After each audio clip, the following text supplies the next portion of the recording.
So this video is a continuation of the series Toxic Patriarchy and Misogyny in the Bible, and we're going to be looking at Abraham. This is a continuation of our discussion on Abraham in episode 1.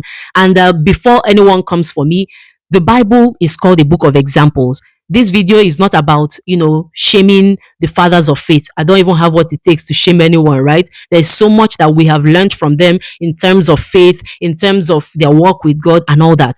But then God himself also wrote certain things, poor choices they made, the good, the bad, and the ugly. And he doesn't expect us to learn only the good. He wants us to learn the bad and the ugly as well, to analyze these things. Why did they do this? And see the propensities of the heart of man, and see how the world system has the potential to impact and influence us, so that we can be on the lookout and make sure that these same mistakes are not repeated by us. So before anybody comes to start making comments, take time and listen to this video to the end and see what it is that God wants you to learn. So I'll just go straight into the video. So the first misogynistic trait we're going to be looking at today is the fact that Hagar was Abraham and Sarah's house girl or slave. Now, the thing is this: when God made humans and told them to, rule over the earth and have dominion, he didn't call us to have dominion over fellow humans. He said we need to have dominion over every creeping and crawling thing on the face of the earth, which means the animals, every living thing except fellow humans. But after the fall, the system of slavery, human trafficking, and domination of fellow humans came into play. And even though God had called Abraham and said, leave your father, leave your mother, leave your culture, leave all those things and come, I will make you a generation of, a peculiar people that are holy unto me, who will live according to my ways. He has already left these people. He wants to serve God, but somehow they were still part of this system. So that's why you can see, you can be a Christian, you can be living in this world, and this world will also be impacting you. And that is one thing we can learn from this. Don't just say, oh, because I'm marrying a Christian, oh, he's perfect, he's this. The man you are marrying, the woman you are marrying, they may be sincere in their love for God, but in many ways, we are all, conditioned to live, after the dictates of this world. And we need to be aware of those conditionings. Now, the sad thing is that when someone is a slave, they don't have bodily autonomy. And because of this absence of autonomy, a time came when Sarah found out that she was not able to have children. She told Abraham, go ahead, take my slave, go and sleep with her and let her have children on my behalf. And now that's the problem, because Hagar is a human, right? And she's a young girl. Because if someone wants to have a surrogate today, someone that will help you have children, you're not going to go and look for an 80-year-old woman. Hagar was not 80. I don't think she was 70. I don't think she was 60. She would have been at least 20, 21, 22, whatever, that age range. But Bible says that Abraham was 86 when Hagar had Ishmael for him. So which means if we say, okay, it's within 1 year, because she's young, she's fertile, it means that within a year, maybe he was 85. And that is not okay. I don't think there's any young woman out there. I myself, if I want to get married, I won't go and be looking for a 90-year-old man, right? So, but she didn't have right to say yes or no, right? And then she went ahead and had this child for him. And so you see that there's an intersectionality of the kind of struggles that women face in patriarchal societies. So first of all, Sarah is married to Abraham, and even though she was his legitimate wife, she ended up being pimped out to Pharaoh and also Abimelech, the king of Gerar, like we discussed in the first episode.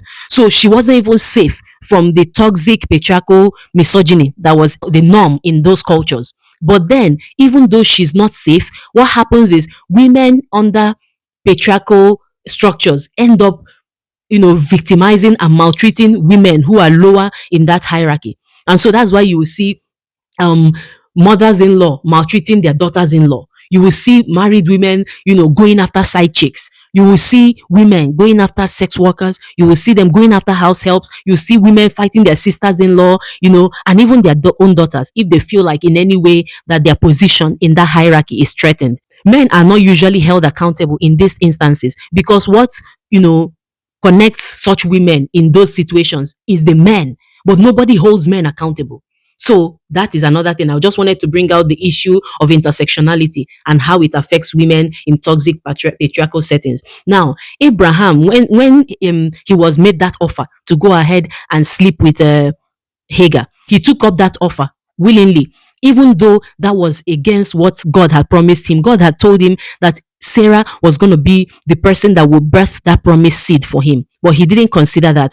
And I know that there are at least two thoughts going on in his mind. First of all, he will have the opportunity to have a fresh young blood in his bed. And secondly, there's that temptation of, oh, I get to have a child.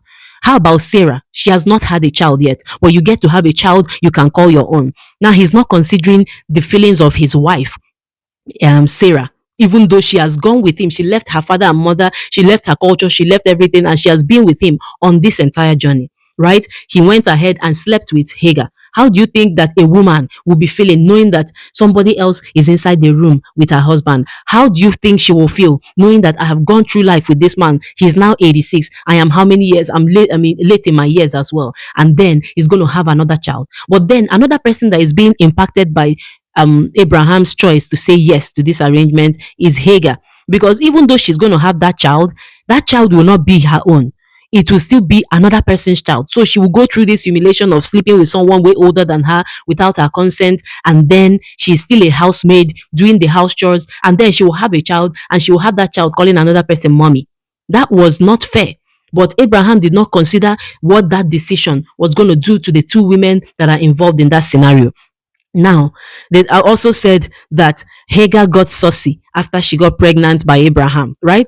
And when this thing is preached in a lot of churches, it is preached as if, oh, they did you a favor to carry a child for the patriarch Abraham. But who says that is a favor when she didn't consent, right? That she has a lot of reasons to feel resentful and to get saucy. So first of all, her consent was not requested. She didn't have a right of choice at that point because she was just a slave. She doesn't have bodily autonomy. So if she has seen everything about Abraham, there's nothing else to be seen about him. She's going to probably feel disregard for him, like somebody that is taking advantage of you. You will not like the person, first of all. Secondly, she's carrying Abraham's seed. So even though she's carrying that seed, she's still being treated as a slave. It didn't elevate her status. She was just like a surrogate, a contraption that carries the baby. And that is not fair. So, but the Sarah, who is the one that set up this whole thing, will be relaxing and she can say, "Oh, Hagar, go and cook the soup. Go and do this." Of course, she has every right to feel sad. She's a human. No human was created to celebrate the idea of being a slave. The women in Libya, the people that are being trafficked, do you think they're happy? So why would anybody paint the picture that Hagar should be gracious and grateful that they allowed her to get pregnant? And thirdly, marriage is supposed to be between one man and one wife, and so that is why whenever you see more than one woman in a man's life and they are trying to do anything like marriage or what, there will always be fight and bickering among those women.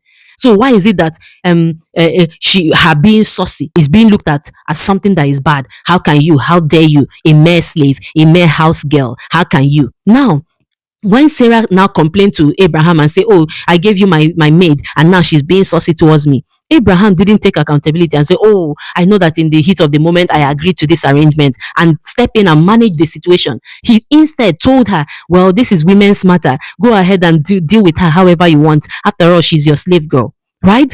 He did not take accountability. He is not treating Hagar as a human made in God's image and likeness. And that is not what God wanted. The God that called him out from his culture wasn't calling him to be somebody that would treat people anyhow, just like the other cultures that he came from treat people.